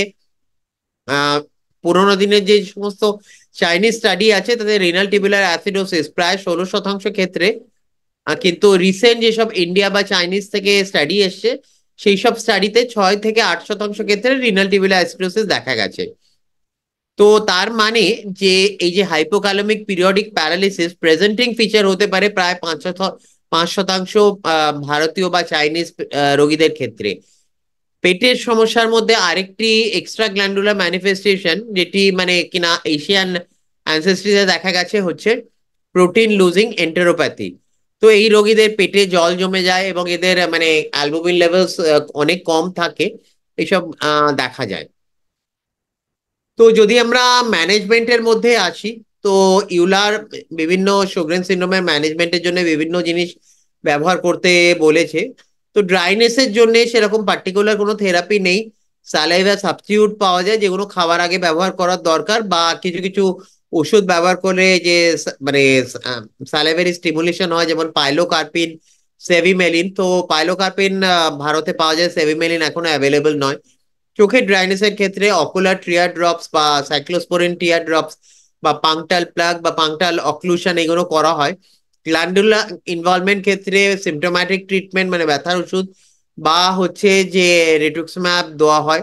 জয়েন্ট ইনভলভমেন্ট ক্ষেত্রে জাস্ট ব্যথার ওষুধ হাইড্রক্সিক্লোরোকুইন যদি জাস্ট গাঁটে ব্যথা থাকে, এবং যদি গাঁটে ফোলা থাকে তাহলে তাদের ক্ষেত্রে মিথোট্রেক্সেট বা লেফটোনামাইড হাইড্রক্সিক্লোরোকুইন দেওয়া হয়, বা কিছু কিছু ক্ষেত্রে রিটুক্সিম্যাবও ব্যবহার করা হয়। মাসেল ইনভলভমেন্ট ক্ষেত্রে মিথোট্রেক্সেট, স্টেরয়েড, রিটুক্সিম্যাব, তারপরে অ্যাজাথাইপ্রিন বা মাইক্রোফেলেট ব্যবহার করা হয়। স্কিনের ইনভলভমেন্ট ক্ষেত্রে জাস্ট টপিক্যাল লাগানোর লোশন বা হাইড্রক্সিক্লোরোকুইন, কর্টিকোস্টেরয়েড বা টপিক্যাল। লাংসের অসুখের ক্ষেত্রে যদি মানে শ্বাসের প্রবলেম, হাঁপানি জাতীয় জিনিস হয়, তাহলে ইনহেলড কর্টিকোস্টেরয়েড দেওয়া হয়, বা হচ্ছে যে ইন্টারস্টিশিয়াল লাং ডিজিজ হলে কর্টিকোস্টেরয়েড বা অ্যাজাথাইপ্রিন, মাইক্রোফেলেট, সাইক্লোফসমাইড, রিটুক্সিমাব এগুলো ব্যবহার করা হয়। কিডনির অসুখের ক্ষেত্রে জেনারেলি যদি রিনাল টিবিউলার অ্যাসিডোসিস নিয়ে প্রেজেন্ট করেন, তাহলে কিন্তু ইমিউনোসাপ্রেসেন্স খুব একটা ব্যবহার করা হয় না। পটাশিয়াম এবং বাইকার্বনের রিপ্লেসমেন্ট ব্যবহার করা হয়। আর অন্য কোনো ধরনের কিডনির সমস্যা হয়, তখন তাদের ক্ষেত্রে স্টেরয়েড এবং অন্যান্য ইমিউনোসাপ্রেসেন্ট ব্যবহার করা হয়। নার্ভের ইনভলভমেন্ট ক্ষেত্রে যদি শুধু সেন্সারি নিউরোপ্যাথি থাকে, তাহলে সিমটোম্যাটিক ট্রিটমেন্ট যেমন প্রিগাবালিন, নট্রিপ্লিন, গাবাপেন্টিন, ডুলক্সেটিন এই ধরনের নার্ভের ওষুধ ব্যবহার করা হয়। আর যদি মোটো নিউরোপ্যাথি থাকে বা মাল্টিপল নিউরোপ্যাথি বা সিআইডিপি, গ্যাংলিওনোপ্যাথি এগুলো থাকে, তাহলে রিটুক্সিম্যাব, সাইক্লোফসমাইড, আইভিআইজি এগুলো ব্যবহার করা হয়। তো এই ক্ষেত্রে নার্ভের ইনভলভমেন্ট ক্ষেত্রে আমাদের একটা জিনিস কিন্তু মনে রাখা দরকার, যে নার্ভের বিভিন্ন ওষুধ যা আমরা ব্যবহার করি সেগুলো কিন্তু sjogren সিনড্রোমের সিমটমকে অনেক ক্ষেত্রে বাড়িয়ে দিতে পারে, মানে ড্রাই আইস ড্রাই মাউথের সিমটমকে অনেক নার্ভের ওষুধও কিন্তু বাড়িয়ে দিতে পারে। এছাড়া যদি সিএনএস ইনভলভমেন্ট হয়, যেমন ভ্যাসকুলাইটিস বা মাইলাইটিস বা মাল্টিপল স্ক্লেরোসিসের মতো, তাহলে সাইক্লোফসফামাইড রিটুক্সিম্যাব ব্যবহার করা হয়। হেমাটোলজিক ইনভলভমেন্ট যেমন প্লেটলেট কাউন্ট কমে যাওয়া বা হিমোগ্লোবিন কমে যাওয়া, এইসবের ক্ষেত্রে সাইক্লোফসফামাইড রিটুক্সিম্যাব এগুলো ব্যবহার করা হয়। তাহলে আমরা যদি সামারি করি, তো আমরা তাহলে আহ কিভাবে মানে sjogren সিনড্রোম ডায়াগনোসিস করব। তো প্রথমে হচ্ছে কাদের ক্ষেত্রে আমরা sjogren's ভাববো। যাদের ক্ষেত্রে ড্রাই আইস ড্রাই মাউথ আছে, বা হচ্ছে স্যালিভারি গ্ল্যান্ড ফুলে যাচ্ছে, বা হচ্ছে চোখের ওপরে ল্যাক্রিমাল গ্ল্যান্ড ফুলে যাচ্ছে, অথবা যে যে আমরা সিস্টেমিক ম্যানিফেস্টেশন নিয়ে আলোচনা করলাম সেই সব কোনো সিস্টেমিক ম্যানিফেস্টেশন হয়, তাদের ক্ষেত্রে আমরা প্রথমত সন্দেহ করব। তো প্রথম সব থেকে জরুরি হচ্ছে সন্দেহ করা। আমরা যদি সন্দেহ না করি তাহলে কিন্তু আমরা কখনো ইভ্যালুয়েট করব না। আর সন্দেহ না করলে কিন্তু আমরা সেই অপরচুনিটিকে হারাবো, যে যে ক্ষেত্রে আমরা sjogren সিনড্রোম ডায়াগনোসিস করতে পারি। তো যেসব পেশেন্টদের sjogren's আছে এবং অন্যান্য অসুখ, যেগুলো আমরা বললাম যে যেগুলো ড্রাই আইস ড্রাই মাউথ করতে পারে, বা অন্য কোনো অটোইমিউন ডিজিজ যেমন লুপাস, রুমাটয়েড আর্থ্রাইটিস, স্ক্লেরোডার্মা, যেই সব জিনিস থেকে এই ধরনের একই লক্ষণ হতে পারে, এইসব অসুখ যদি নেই, তখন আমরা sjogren সিনড্রোমের জন্য ইভ্যালুয়েট করব। তো ইভ্যালুয়েশন কিভাবে হবে, যে ড্রাই আইজের জন্য আমাদের চক্ষু বিশেষজ্ঞদের কাছে পাঠাতে হবে, দেখতে যে অ্যাকুয়াস টিয়ার ডেফিসিয়েন্সি আছে কিনা। তারা ডিফারেন্ট ধরনের স্টেনিং করেন, কর্নিয়াল কনজাংটিভাল স্টেনিং, টিয়ার ফ্লো মেজার করা যায়, এবং এছাড়া যদি মেবোমিয়ান গ্ল্যান্ড ডিসফাংশন থাকে সেটাও কিন্তু sjogren সিনড্রোমের ড্রাই আইজের সিমটমকে অনেক ক্ষেত্রে বাড়িয়ে যেতে পারে। এবং আর একটা যেটা আমাদের ক্লিনিকে করা যেতে পারে, যে শার্মাস টেস্ট। শার্মাস টেস্ট একটি এক ধরনের লম্বা কাগজ, আমরা জাস্ট কনজাংটিভার মধ্যে দিয়ে দিই এবং ওতে খুব ইজিলি মেজার করা যায়। এটার ক্ষেত্রে মনে রাখতে হবে যে চোখে কিন্তু কোনো রকমের অ্যানেস্থেটিক ব্যবহার করা যাবে না। এটি জরুরি জানা, যে কারণ পেশেন্ট রোগীরা যখন চক্ষু বিশেষজ্ঞদের কাছে যান, তাদের কিন্তু টোনোমেট্রি বা অন্যান্য ধরনের টেস্টের জন্য চোখে অনেক ধরনের অ্যানেস্থেটিক ব্যবহার করা হয়। তো শার্মাস টেস্ট কিন্তু আনঅ্যানেস্থেটাইজড আইতে করার দরকার। এছাড়া আমরা অনেক সময় ওরাল মেডিসিন স্পেশালিস্টের কাছেও পাঠাতে পারি, যদিও মানে রুটিন ক্লিনিক্যাল প্র্যাকটিসে খুব একটা পাঠানো হয় না।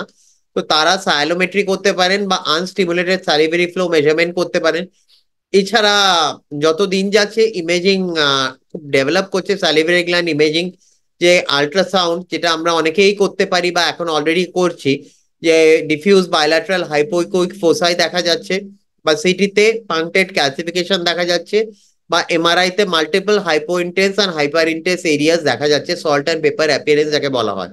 এইগুলো যদি পাওয়া যায় তাহলে আমরা sjogren সিনড্রোম হয়তো ডায়াগনোস করতে পারি। এছাড়া সিরোলজিক মার্কারের মধ্যে প্রধানত আমরা যেটার উপর ডিপেন্ড করব, অ্যান্টি এসএসএ অথবা রো অ্যান্টিবডি। তো যদি অ্যান্টি এসএসএ রো অ্যান্টিবডি থাকে তাহলে আমাদের ডায়াগনস্টিক কনফিডেন্স অনেক বেড়ে যায়। কিন্তু আম, অন্য কোনো অটোইমিউন ডিজিজ যেখানে অ্যান্টি রো অ্যান্টিবডি পজিটিভ আছে, তাহলে কিন্তু মানে সেখানে আমরা sjogren সিনড্রোম যদি ডায়াগনোসিস করব, যে যদি তাদের এই যে অকুলার অর ওরাল ড্রাইনেস অনেক বেশি হয়, তাহলেই কিন্তু আমরা sjogren সিনড্রোম ডায়াগনোসিস করব। এছাড়াও আরেকটি ক্লাস অফ পেশেন্ট আছে যেখানে অ্যান্টি এসএসএ বা রো অ্যান্টিবডি নেগেটিভ, কিন্তু তাদের ক্ষেত্রে দেখা যায় যে হাই টাইটারে অ্যান্টি সেন্ট্রোমিয়ার অ্যান্টিবডি পজিটিভ। সেটা sjogren সিনড্রোমের একটা সাবসেট, যাতেও ড্রাই আইস ড্রাই মাউথ পাওয়া যায়। আর অটো এই অ্যান্টি সেন্ট্রোমিয়ার ছাড়া অন্যান্য অটো অ্যান্টিবডি যদি আমরা এসএসএ না পাচ্ছি অথবা অন্য কোনো রুমাটিক না পাচ্ছি, তাহলে কিন্তু আমাদের সালিভারি গ্ল্যান্ড বায়োপসি করার কোনো দরকার নেই। যার মানে আমরা যদি অ্যান্টি সিসিপি পাই, অ্যান্টি আরএনপি পাই, রুমাটয়েড ফ্যাক্টর পাই, তাহলে কিন্তু এই বায়োপসি করার দরকার নেই। মানে এই যে আমি পয়েন্টটি বললাম যে অ্যান্টি সেন্ট্রোমিয়ার অ্যান্টিবডি, তো সেই ক্ষেত্রে তাহলে এই sjogren সিনড্রোম এস্টাবলিশ কি করে হবে যে এরা লিমিটেড স্ক্লেরোডার্মা কেন নয়? তো তখন আমরা কিন্তু মানে সালিভারি গ্ল্যান্ড বায়োপসি করে দেখবো। তো বায়োপসি আর anti centromere antibody, dryness of mouth এবং লিমিটেড স্ক্লেরোডার্মার কোনো সিমটম নেই, তখন আমরা তাদেরকে sjogren সিনড্রোম হিসেবে ডায়াগনোসিস করব। আর অ্যান্টিবডি যদি নেগেটিভ থাকে, তখন আমরা মাইনাস স্যালিভারি গ্ল্যান্ড বায়োপসি করতে হবে। এবং খুব এতে কিন্তু মানে চামড়ায় যেমন করা ওয়েজ বা পাঞ্চ বায়োপসি করা যাবে না। তো এই যে সার্জিক্যাল টেকনিক, অতীব সূক্ষ্ম সার্জিক্যাল টেকনিক, এই সার্জিক্যাল টেকনিকে 4 থেকে 6টা ইন্ডিভিজুয়াল গ্ল্যান্ড কালেক্ট করতে হয়, খুব সূক্ষ্মভাবে ডিসেক্ট করা দরকার, এটি খুব ইজিলি করা যায়। এবং আমাদের যেটা দরকার যে একজন প্যাথোলজিস্ট যিনি এই শোগরেনসের বায়োপসি দেখে অভ্যস্ত, এরকম একজন প্যাথোলজিস্টকে যদি জোগাড় করা যায় তাহলে খুবই ভালো, কারণ এটা দেখা গেছে অনেক স্টাডিজেই যে বায়োপসির মিস ইন্টারপ্রিটেশনেও কিন্তু আমরা অনেক ক্ষেত্রেই শোগরেনসের ডায়াগনোসিস মিস করে যাই। তো বায়োপসিতে আমাদের দেখতে হবে যে ফোকাল লিম্ফোসাইটিক সাইলেনাইটিস, এবং যদি এটা থাকে যে যে সালিভারি গ্ল্যান্ড ইনফ্লামেশন, তাহলে কটা ফোসাই আছে অ্যান্ড ফোকাস স্কোর ক্যালকুলেট করতে হবে। এবং এছাড়া কিছু কিছু মানে এই বায়োপসিতে কিছু অন্যান্য ইমিউনোহিস্টোকেমিক্যাল স্টেনিং করা যেতে পারে, যদি যেগুলো কিনা শোগরেন সিনড্রোমের ডায়াগনোসিসে হেল্প করে, আহ যেখানে দেখা যাচ্ছে যে ফোকাস স্কোর অতটা বেশি না এবং anti SSA anti SSB antibodies নেই। এছাড়াও বায়োপসি কিন্তু লিম্ফোমা প্রেডিকশনে আমাদের ক্ষেত্রে অনেকাংশেই হেল্প করে। তো এর সঙ্গেই আমি আজকে টক শেষ করছি। আপনাদের যদি কোনো প্রশ্ন থাকে তাহলে আমরা একে একে সেই প্রশ্নগুলিকে নিতে পারি। Thank you very much doctor Abhrachandra. আসলে ডান্ডা স্যারের সাথে আমাদের একটা জিনিস যেটা ছিল যে আমরা আসলে সবসময় ইন্সপায়ার করতাম যে বাংলায় প্রেজেন্টেশন করা, এবং আমরা মনে হয় পৃথিবীর ইতিহাসে প্রথমবারের মতো ভাস্কুলাইটিসের 6টা সেশন টোটালি বাংলায় করেছিলাম। এটার পিছনে মানে মেইন কারিগর ছিলেন ডান্ডা স্যার। তো আমার কাছে কিন্তু সবচেয়ে মানে যেটা ভালো লাগে যে নিজের ভাষায় প্রেজেন্টেশনের চেয়ে স্মার্টনেস আমার কাছে কিছু মনে হয় না। তো thank you very much for your this wonderful tribute lecture. এবং ডান্ডা স্যার কিন্তু আমাদের গ্রুপের প্রথম প্রেজেন্টেশনই ছিল স্যারের শোগ্রেন সিনড্রোম, আমার এখনো মনে আছে। ওইটা আমাদের ইউটিউবেও আছে, আপনারা দেখতে পারবেন। এবং আমাদের সাথে আরেকজন অত্যন্ত সম্মানিত চিকিৎসক জয়েন করেছেন from Kolkata, professor Parashar Ghosh. He is head department of clinical immunology and rheumatology, SSKM hospital Kolkata, and he is also secretary West Bengal branch of Indian rheumatology association. So আমি স্যারকে অ্যালাউ করছি, স্যার যদি আমাদের উদ্দেশ্যে কিছু কথা বলেন। না, অপর প্রেজেন্টেশনটা একদম খুব সুন্দর ছিল প্রেজেন্টেশন, এবং যথেষ্ট বাংলায় যথেষ্ট ভালোভাবে বললো।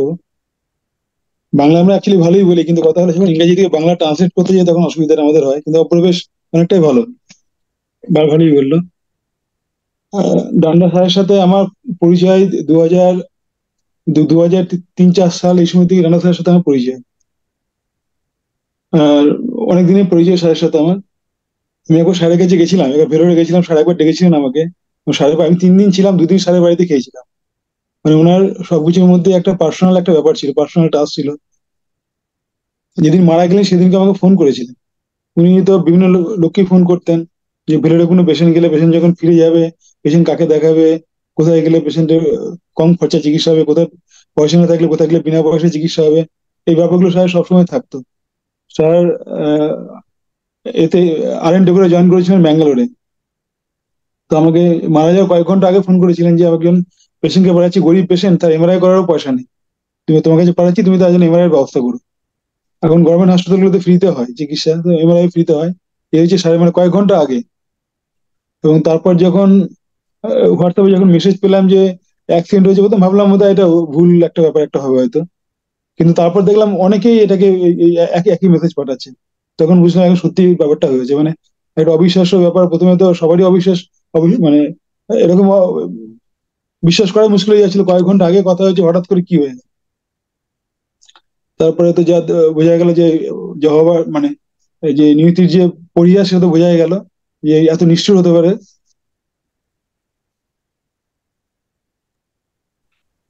থ্যাংক ওকে, ইউ যে মানে স্যারের স্যারকে মনে করার চেষ্টা করেছেন। Thank you. ধন্যবাদ প্রফেসর পরাশর ঘোষ। ডক্টর ইউসুফ আলী, আপনি কোশ্চেন করার জন্য হ্যান্ড রেজ করেছেন। Okay, you are welcome. Uh, Thank you. Thank you, BD Physician, for giving me the chance to talk in this learned forum. Actually, it's a very important discussion on Sjogren syndrome, especially for postgraduate trainee.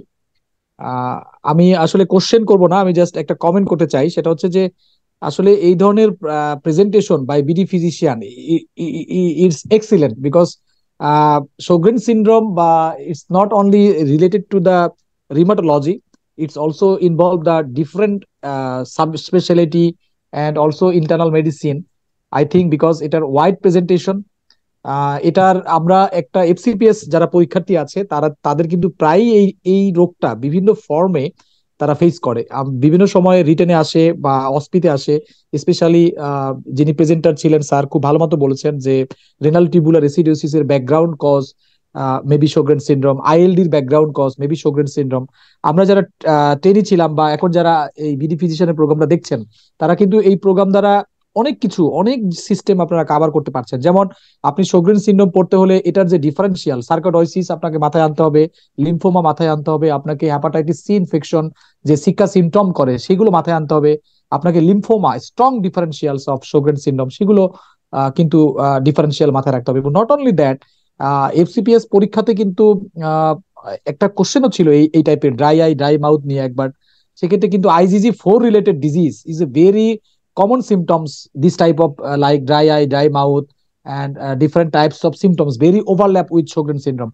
So আমরা Sjogren syndrome যখন পড়বো, it's not quite common in our practice, but আমরা যখন অন্যান্য differential গুলা মাথায় নিব, তখন আমার মনে হয় যে আমাদের Sjogren syndrome ও আমাদের অনেক সময় আন্ডার ডায়াগনোস থাকে। অথবা আমার মনে হয় এটা আমরা এসএলই যেমন কমনলি ডায়াগনোসিস করতে পারি, ঝোঁকে পড়ি, আমাদের মাথায় কিন্তু চট করেই কিন্তু Sjogren syndrome আসে না। বাট আপনার একটা 40 বছর বা 50 বছর একটা মহিলা যখন বলবে তার ডিসপেরুনিয়া অথবা ডিসফেজিয়া অথবা ড্রাই আই ড্রাই মাউথ নাও বলতে পারে, ডিসফেজিয়া বলতে পারে যে তার শুকনা খাবার খেতে সমস্যা হয় বা পানি খাওয়ার সময় খাবার খাওয়ার সময় পানি লাগে তার ঢোক গিলার জন্য, that thing should be a consideration of Sjogren syndrome. Thank you, presenter. Thank you very much. Excellent presentation it was. But I prefer always the if we discuss the differential, the same presentation, it will be better for the like যারা trainee doctor আছে বা যারা junior আছে তাদের জন্য আরো বেশি সুবিধা হবে। কি ধরনের প্রেজেন্টেশন হতে পারে এবং very much overlapping like Sjogren syndrome, rheumatoid arthritis, SLE, myositis, lymphoma, and so many so. So thank you presenter, thank you very much sir, thank you Hasan bhai. Okay, thank you very much. আমরা এখন যদি কারো কোনো question থাকে আপনারা chat বক্সেও করতে পারেন, বা হ্যান্ড রেজ যদি করেন আমরা কোশ্চেন অ্যালাউ করব। ওকে, এখন আমার যেটা পার্সোনাল জানার কথা যে আপনারা আসলে মানে ডান্ডা স্যারের যেটা লাস্ট প্রেজেন্টেশন যখন এটা করেন, স্যার যেটা স্যারের যেটা কথা ছিলেন যে এটা একদম আসলে আনকমন না। আপনারা যদি মনে করেন যে এটা খুব রেয়ার ডিজিজ, আসলে কিন্তু না। আপনাদের মানে ক্লিনিক্যাল এক্সপিরিয়েন্সে বা আপনারা Sjogren বা আপনি আপনার প্র্যাকটিসে কিরকম পাচ্ছেন বা আপনার এক্সপিরিয়েন্স কেমন বা কলকাতার এক্সপিরিয়েন্স কেমন? আমাদের কলকাতায় কিন্তু মানে আমরা যদিও মানে লিভ বায়োপসি সবসময় যে করা হয় তা নয়, কারণ মানে প্রাইভেট প্র্যাকটিসে বায়োপসি করাটা অনেক সময় রোগীরা রাজি হন না। তো কিন্তু Sjogren syndrome মানে এতটাও কমন নেই। ইভেন যদি আমরা অ্যান্টিবডি পজিটিভিটি দিয়েও দেখি, Sjogren syndrome কিন্তু অনেক ক্ষেত্রেই পাওয়া যায়। মানে বিভিন্ন ধরনের ভ্যাসকুলাইটিক মানে প্যালপেবল পারপিউরা নিয়ে প্রেজেন্ট করেছেন, বা even dry eyes dry mouth নিয়েও প্রেজেন্ট করেছেন, বা ভ্যাসকুলাইটিস নিয়ে প্রেজেন্ট করেছেন, তাদের অ্যান্টিবডি পজিটিভ আছে। অনেক ক্ষেত্রেই কিন্তু পাওয়া যায়, এতটাও কিন্তু আনকমন না। মানে এমনি প্র্যাকটিসেও পাওয়া যেমন যায় বায়োপসি না এটা করেও। আর বায়োপসি করলে তো আমরা ডেফিনেটলি আরো অনেক পাবো। এবার বায়োপসির একটি মুশকিল হচ্ছে যে মানে ইনস্টিটিউশনাল সেট আপে মানে বায়োপসি করাটাও অনেক ইজি, রোগীরাও রাজি হয়ে যান, এবং সেখানে মানে একজন প্যাথোলজি যিনি বছরের পর বছর বায়োপসি দেখে আসছেন। কিন্তু প্রাইভেট প্র্যাকটিসে মানে রোগীরা অতটা সহজে হয়তো রাজি হন না সবসময় বায়োপসি করাতে, এবং তারা বিভিন্ন প্যাথোলজিস্টের কাছে যান মানে সেই বায়োপসি রিপোর্ট, তো সেখানে ইন্টারপ্রিটেশন একটু অসুবিধে হয়, সেটা একটা ডেফিনেটলি মুশকিল। তো হয়তো বায়োপসি করলে, কারণ ড্রাই আইজ ড্রাই মাউথের যতটা মানে আমাদের কাছে রেফারেল আসে, তো হয়তো বায়োপসি করলে তার মধ্যে আমরা আরো বেশি মানে Sjogren's আমরা মিস করছি, সেগুলোকে আরো হয়তো পিক আপ করা যাবে। কিন্তু এমনিতেও একদম আনকমন অসুখ তো নয়। আসলে এটা ট্রু। যেমন আমরা আসলে ভাস্কুলাইটিস তো পেশেন্ট মাঝে মাঝে আমরা পাই, আসলে ওই লাইনে চিন্তাই করি না, এটার সঙ্গে Sjogrenকে চিন্তাই করি না, কিন্তু যেটা হতে পারে আচ্ছা, কিছু কোশ্চেন আছে, আমি 2-3টা কোশ্চেন নেই। Primary and secondary Sjogren, how to differentiate clinically and with investigation? তো সেকেন্ডারি শোগরেন সিনড্রোম যে বলা হয় যে যে ক্ষেত্রে আমরা একটা প্রাইমারি ডিজিজকে আইডেন্টিফাই করতে পারছি, যেমন ধরুন রুমাটয়েড আর্থ্রাইটিস। তো রুমাটয়েড আর্থ্রাইটিসের ক্ষেত্রে দেখা যায় যে রোগীদের কিন্তু বহু বছর গাঁটে ব্যথা এবং ফোলা আছে বা ডিফর্মিটি হয়ে গেছে অন্তত প্রায় 5 থেকে 10 বছর বাদে, তারপর তাদের ড্রাই আইজ ড্রাই মাউথ হচ্ছে। কিন্তু যদি এই তখন তাদের আমরা রুমাটয়েড আর্থ্রাইটিস উইথ সেকেন্ডারি শোগরেনস ভাববো। কিন্তু যদি দেখা যায় যে প্রথম থেকেই তাদের মানে যখন থেকে তাদের গাঁটে ব্যথা শুরু হয়েছে তখন থেকেই ড্রাই আইজ ড্রাই মাউথ শুরু হয়েছে একদম কম বয়সে, তখন কিন্তু আমাদের প্রাইমারি শোগরেন্সের সম্ভাবনা অনেক বেড়ে যাবে। তো এই ক্ষেত্রে মানে যদি আমরা রুমাটয়েড ফ্যাক্টর পজিটিভিটি কিন্তু প্রাইমারি শোগরেন্সকে রুল আউট করবে না, কারণ প্রাইমারি শোগরেন্সেও রুমাটয়েড ফ্যাক্টর পজিটিভিটি হতে পারে।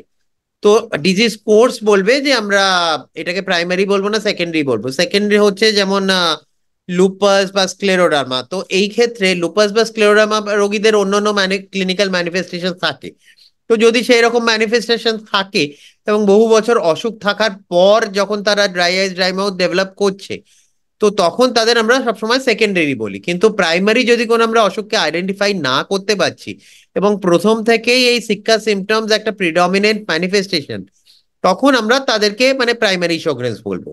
এটাই হচ্ছে তফাৎ, মানে ডিজিজ কোর্সে কখন আমরা মানে এই যে ড্রাই আইজ ড্রাই মাউথকে মানে ইভ্যালুয়েট করে পাচ্ছি বা রোগীরা কমপ্লেন করছেন সেটার উপর ডিপেন্ড করবে আমরা প্রাইমারি বলবো না সেকেন্ডারি বলবো। Thank you. আরেকটা question, Sjogren syndrome to lymphoma কত বছর টাইম লাগে ইউজুয়ালি? এটাকে কোনো টাইম লিমিট আছে এরকম, নাকি ইনিশিয়ালি প্রেজেন্ট করতে পারে?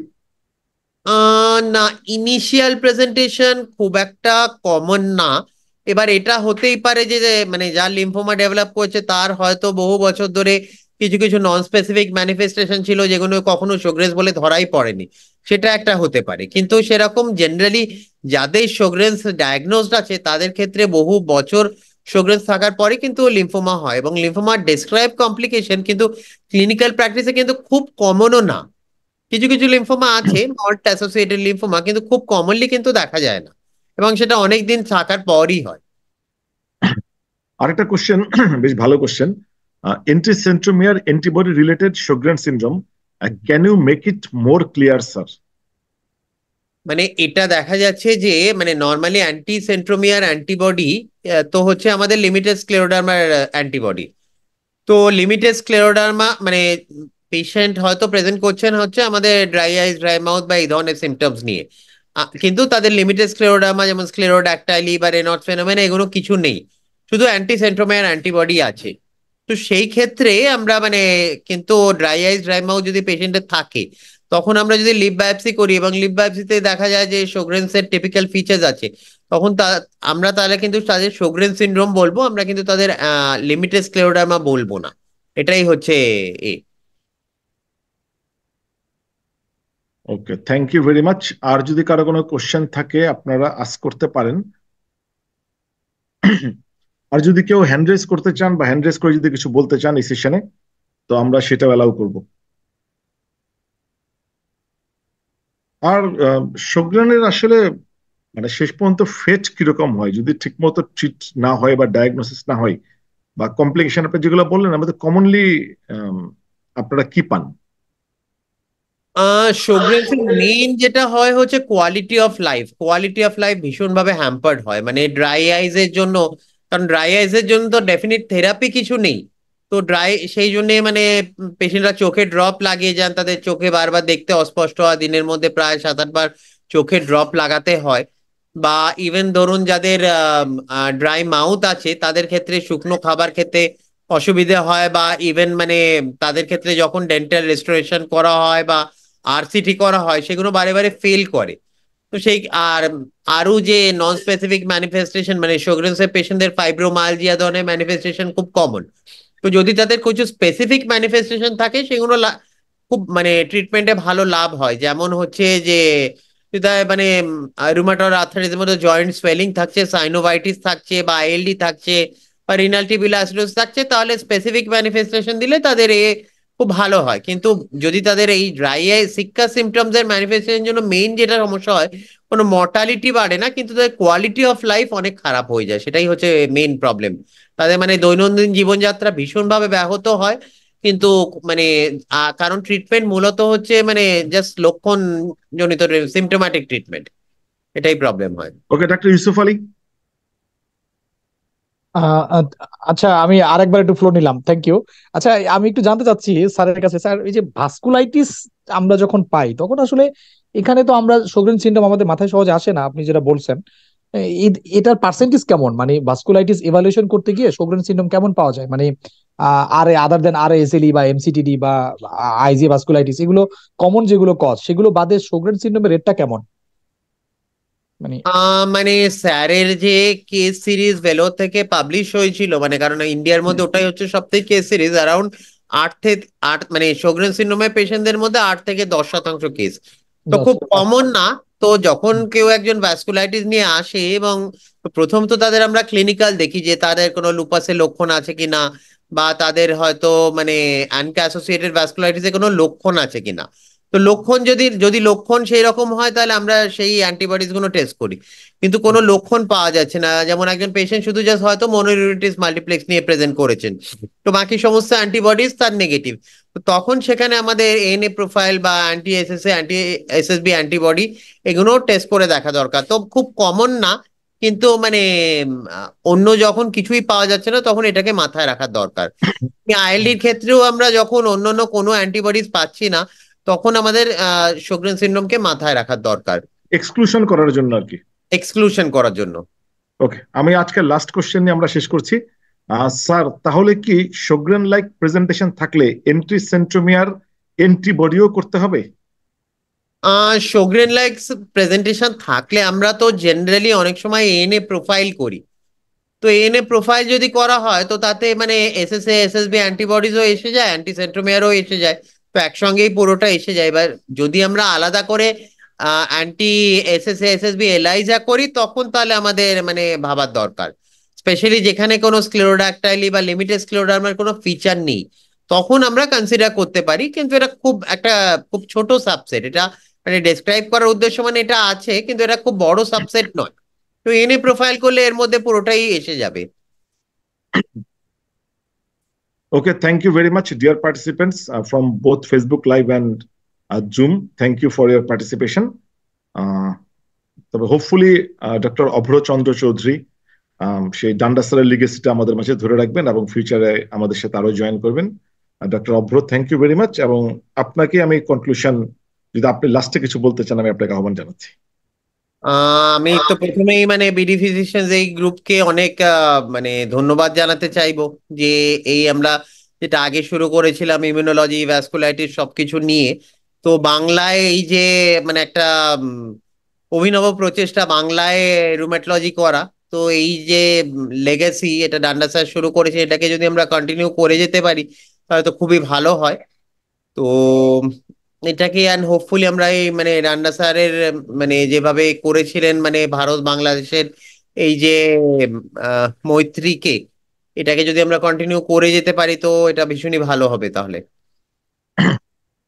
ওকে, থ্যাংক ইউ ভেরি মাচ। আমরা আমাদের আজকের সায়েন্টিফিক সেশনের এবং এই বা ট্রিবিউট সেশনের এখানেই সমাপ্তি ঘোষণা করছি। ধন্যবাদ সবাইকে আপনাদের অ্যাক্টিভ পার্টিসিপেশনের জন্য।